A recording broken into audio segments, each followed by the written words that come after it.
Watch this.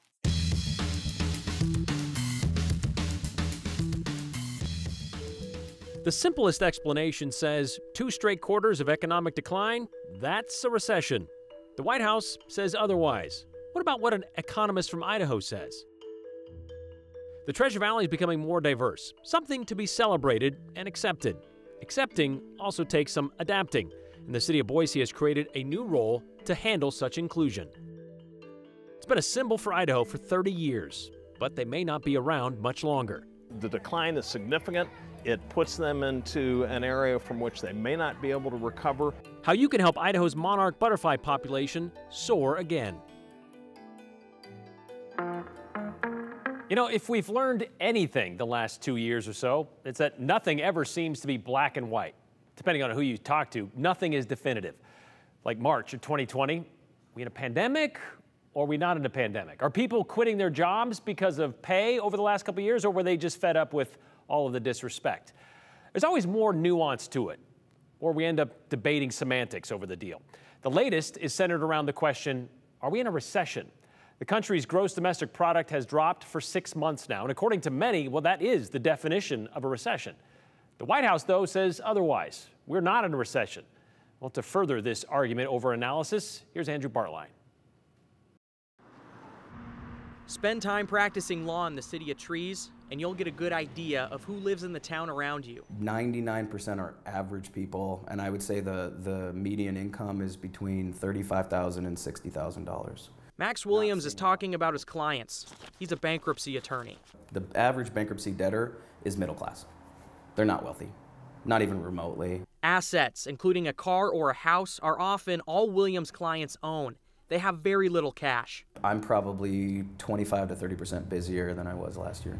Inflation is at a 40-year high. It's forced everyone to spend more on necessities. But Williams' clients are left without enough cash to afford their monthly payments. Neither side's happy, because in bankruptcy you're going to have to give up all those assets, and then the lender's having to take back those goods. They can't resell them for much of what they're going to get, so they're still going to be deficient on what they're owed. And that just has like a ripple effect, because now it's going to be harder for the next person to get a loan because they're going to increase the interest rates to try to capture more money before a potential default. University of Idaho Associate Economics Professor Stephen Peterson says the impacts of inflation are simple for regular people. Many people find that the prices of goods and services are increasing faster than their paycheck. However, defining a recession, that's complicated. With the job market being as strong as it is, and with the unemployment being as low as it is, it's hard to say that today we're in a recession. The most recent numbers from the Bureau of Labor Statistics show the unemployment rate is at 3.6%. And through the month of June, the United States added 372,000 jobs. Because of these figures, Peterson says defining a recession based only on GDP decline is too simple. I've often wondered whether that definition was an urban legend or not. Who made that up? Do you have any idea? I don't know. In fact, in one of the textbooks I use, that's the definition the author uses for a recession. I think in one sense, it's a simplified way to indicate to the public when recessions happen, right? But the reality and how it's done is far more complicated. But Peterson says inflation should still cause concern. If I were going to make a prediction, I would probably be in the crowd that would say that by next year we'll be in a recession. To lower the inflation rate, the Federal Reserve is increasing interest rates by 0.75%. They know they're hitting a break. The idea is to lower demand for borrowing money, but that break can come with serious consequences. So it's going to be very difficult for the Fed to pull off breaking inflation without inducing a recession. You don't have to look far to see it. A rise in bankruptcies, though, is another one of those warning signs. If you want an idea of where the economy's headed, the signs are right here at home. You know, they have houses, they have cars, their kids are being sent to school, but if you actually look at their books, they're not liquid at all. They are asset rich, and that's a perfect storm for bankruptcy. Williams says not all of his new clients are declaring bankruptcy, but out of that 25 to 30% increase in business, these people are at the very least considering it and evaluating their options, which is a tough spot to be in, Brian. You think of it, you set up a life, you're borrowing money for assets you believe you can afford. Well, inflation hits a 40-year high, you can't afford it anymore, and it's impacting a lot more people here locally in Williams' work. Yeah, and he mentioned people being asset rich, but there's also this factor that, another little layer of nuance, people are still spending more. We're going out and we're buying things at restaurants or traveling. I mean, you see the people that are still spending money on trips and all that kind of stuff, trying to catch up to what they left behind. And Williams says a lot of that is being put on credit cards. That's True. what he sees with his clients too. So people might be spending money they don't even have with these credit cards when they already have assets they can't afford. Yeah. All right. Well, if the wages continue to go up, that would be a good thing to kind of alleviate some of that on the back end, I would assume. It would help. Thanks, Andrew. All right, from the 208 to the 202, we're going back east to Washington, D.C. A clean sweep for Idaho's congressional delegation. A whole lot of nays being brayed about, and there have been 2 critical votes in D.C. the last couple of days. Congress trying to leg out some legislation before lawmakers head off on their summer vacations. One of those, the Honoring Our Pact Act, which would expand health care coverage for 3.5 million military veterans who were exposed to toxins like Agent Orange in Vietnam or burn pits during combat in Iraq and Afghanistan. It was blocked yesterday in the Senate, just dead. It needed 60 votes, got only 55. Both Idaho senators, Mike Crapo and Jim Risch, voted against it. It did pass the House last month, though, by a wide margin, 342 to 88. However, 2 of those 88 no votes came from Idaho's Congressman Mike Simpson and Russ Fulcher. Both Simpson and Fulcher weren't finished with their no votes in the House. Today, they were on the opposing side of the CHIPS Plus Act. That's the bill that is supposed to help American companies compete with China in producing much-needed semiconductor chips. It happens to be a specialty of Boise's Micron technology. Well, the bill would help rebuild computer chip manufacturing infrastructure, keep and create jobs in the industry stateside, and lessen our dependence on China. Despite Idaho's entire delegation disagreeing with the bill, both Crapo and Risch voted against it yesterday, the CHIPS Act is going to the president's desk. It passed. It cleared the Senate 64 to 33, and then today it hurtled the House 243 to 187. And while both Simpson and Fulcher agree, we need to improve the semiconductor industry here at home, in explaining their votes, both Simpson and Fulcher said the CHIPS Act was a bloated bill and it would spend unnecessary money on things other than encouraging chip manufacturing. Simpson calling it a, quote, far cry from a clean bill to support U.S. competitiveness, sending billions to a Democratic wish list that have nothing to do with countering China's stranglehold on chips.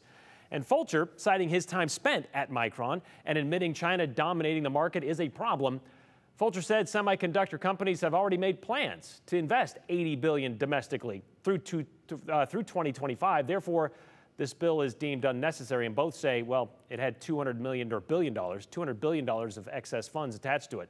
Both cited inflation and how more government spending would make it worse. We have reached out to all of our delegation to get a deeper understanding of their votes, their no votes on these 2 bills. Other than those statements from Fulcher and Simpson, well, we've yet to hear back. As the world changes, well, all around us, even close by, so do the local needs of our community. You live in the Boise area, you already know pretty significant changes taking place. The city has been through this over the last 20 years or so. Boise continuing to grow and change in terms of size, culture, and the people. The city recognizes that, specifically the people part of that equation. So they brought in a brand new role with the city, and the goal is to make sure all residents, regardless of the language spoken, that they have access to valuable city programs and resources. Joe Paris introduces us to Boise's new Language Access Manager. Since taking office in 2020, Boise Mayor Lauren McLean has worked towards her vision of creating a city for everyone. Part of that includes working to engage with all people from different walks of life in the city of Boise. And some recent work includes creating a brand new role within the city to help do that. I've been in my role for 3 whole months, 3 very full months. Eulalia Gallegos works for the city of Boise as the brand new Language Access Program Manager. Gallegos focuses her work on creating inclusive city resources and programs. My role as a Language Access Program Manager is to ensure equitable access to the city's programs, activities, and services for residents who prefer or speak a language other than English, those who are bilingual and multilingual. My focus is to center the experience and voices of non-dominant communities, including Indigenous, refugee, immigrant, and migrant communities. Boise offers a wide range of city programs and resources. Things like housing assistance, youth enrichment, nutrition initiatives, parks and recreation, you name it. They're great resources to have, but they're only valuable if the citizens of Boise know about them. All residents have a right to city services and city programs.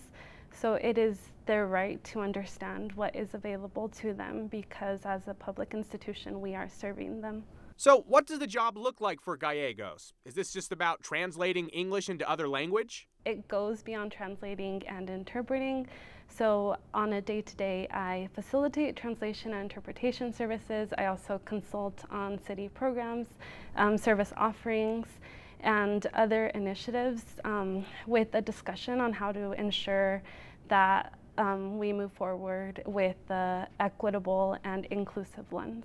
So as the city launches new programs and initiatives, Gallegos will be there to make sure they are accessible for bilingual and multilingual people, as well as those who prefer a language other than English in general. My job is to ensure that all city residents have information on those opportunities and that they know the specifics of how to access them. Having Gallegos plugged into conversations helps ensure that the city is embracing voices of indigenous, migrant, and refugee communities that are woven into Boise. I think it makes a huge difference, especially when we are thinking about our wider goal of being truly inclusive. When I have the opportunity to be in this space at the start of these projects, we are working to ensure that their experience is included at every phase and their needs are being considered at every phase. Gallegos has lived in Southwest Idaho for most of her life. Her academic and career work has helped her focus on creating more accessible public institutions, something she gets to do now with the city of Boise. She says she's excited to work with communities to ensure that all residents in Boise have meaningful access to meaningful resources. I really feel like I am home within, at the city of Boise and within Idaho, and we're really working to be more inclusive. And I want to be clear, it's not that the city of Boise wasn't doing anything like this before they hired Ms. Gallegos. It's completely something they've been working on to make sure that they can connect with communities over the last several years, in the last few decades, but formalizing it with someone who specializes specifically in being part of these meetings and being a player at the table to really, drive the conversation towards, did we consider this? Did we consider that? I think there's a lot of times it's easy to have a governmental meeting or to have something like city council, and you try to include as many people as possible, but having someone like her to invite to the table and say, how will this affect this community? Or how would we be able to communicate to these communities, in a better way? It helps to get services to people that need them the most. And the other thing that we touched on in this story, if you have great city resources, that's awesome, but they're only valuable if your community members are able to use them. And if you're not a non-native English speaker and there's a great program for your family and you're unaware of it and you don't understand it, it's unfair that you would have, no access to it because you don't understand the language. Yeah, that's true. All right, thank you very much, Joe. Yeah.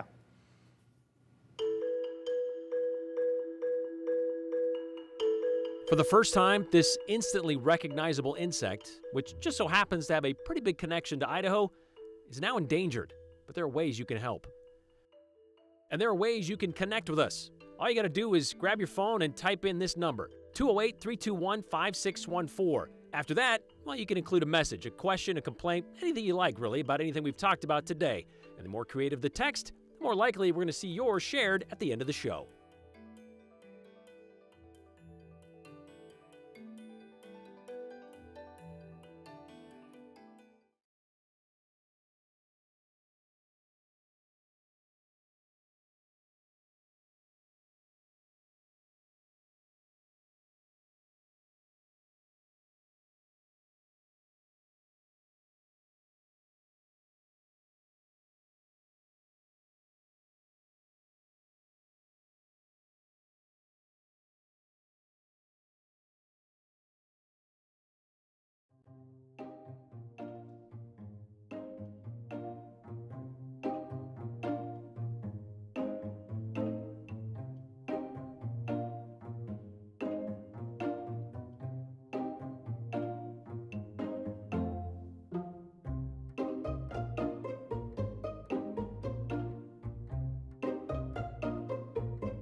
You know, it's one of the things every Idaho student learns during the 4th grade, their state history lessons.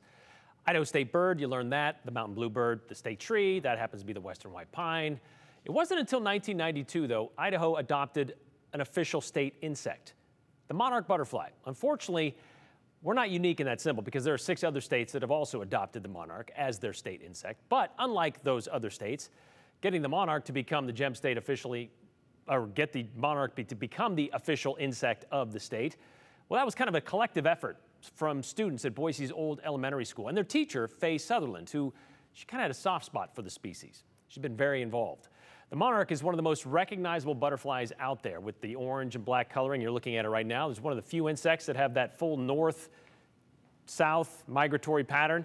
Monarchs you see in Idaho are part of the western population, which means they stay west of the Rockies and they migrate south and to California, to Mexico in the winter months. As the weather warms, they head back north, breeding multiple generations along the thousands of miles they travel along the way, including right here in Idaho.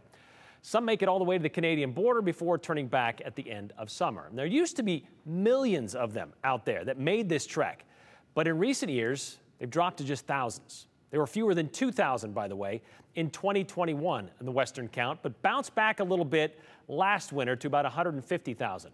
Still not enough to kind of say, well, they're not in trouble, which is why the International Union for the Conservation of Nature, which operates under the United Nations, well, they added the monarch to its red list, or the endangered list of threatened species for the very first time, which means the monarch just 2 steps away from extinction. However, the U.S. has held off on adding the butterfly to its list covered by the Endangered Species Act, despite calls from several conservation groups. This morning, we stopped by at Zoo Boise and talked with their general curator, Harry Peachy, about why they're now considered endangered. So now we're seeing precipitous declines. This is a species that is dependent on migration, and in fact, they have the largest recorded migratory habits of any insect that we're aware of. They migrate for thousands of miles. That takes a tremendous toll on their energy and their resources. They have to be able to get to predictable, available food sources. Sometimes that may not happen, and if that is the case, then you see a huge decline. This migratory population has declined somewhere between 27 and 77% over the last few years, so the decline is significant. It puts them into an area from which they may not be able to recover, and it's important that we're aware of this and we communicate it to people so people can do things to help reverse the trend. So there are a number of things that are coming together to create kind of a dismal future for monarchs at this point without intervention. One is climate change, and you know, we're seeing the consequences of climate change right now. Another is use of pesticides. The other thing that is happening is reduction of resources. Which that includes the major resources, what they like to eat, the milkweed. That's the only thing caterpillars will eat. So there are simple things you can do here at home to help the local population, like planting more of that milkweed in your backyards, in your gardens, wherever you can, and then of course reducing your use of pesticides. Last week, it was Mateo's time to shine on cycling's biggest stage. This week, another Idahoan hitting the road in the French countryside for the Tour de France. All right, before we hit the break, here's a reminder to join the 208 conversation. You can send us your questions, you can send us your compliments, you can even send us your complaints. 208-321-5614. You can text that number anytime, but don't forget to include your name and the hashtag the208.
How about some pretty hot temperatures? Welcome Matteo Jorgensen back to Boise. He's on his way back to Boise after having just completed his first Tour de France. He's the 23-year-old who finished the grueling 3-week race over the weekend, ending up 21st out of 135 riders. Pretty spectacular finish for an unfamiliar name on his first foray into the French countryside. But there's a second Idahoan on 2 wheels taking on the women's version of the Tour de France. 27-year-old Veronica Ewers graduated from Moscow High School back in 2012. She played college, soccer in college that is, and after that, well, she took up cycling as a way to stay competitive. Get this, she turned professional just last September. That's less than a year ago, and now she's racing in the Tour de France. She's not about to let Matteo get all the pedaling pub in the Potato State either, finishing just off the podium in stage 4. And right now, she sits in 13th place overall out of the 128 riders, and there are 3 stages left to go. So we're going to cheer her on. We're going to keep up. We'll let you know how she finishes when she finishes.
All right, quick reminder on how else you can connect with us. Of course, you can text in during the show to 208-321-5614, but you can find us on Facebook, on Instagram, Twitter as well.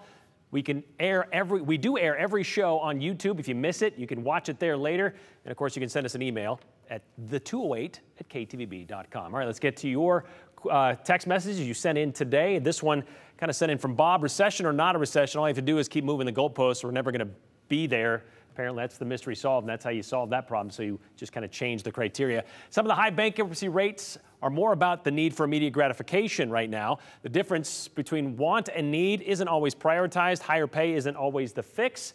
So maybe not always going out and buying stuff right away, I'm guessing.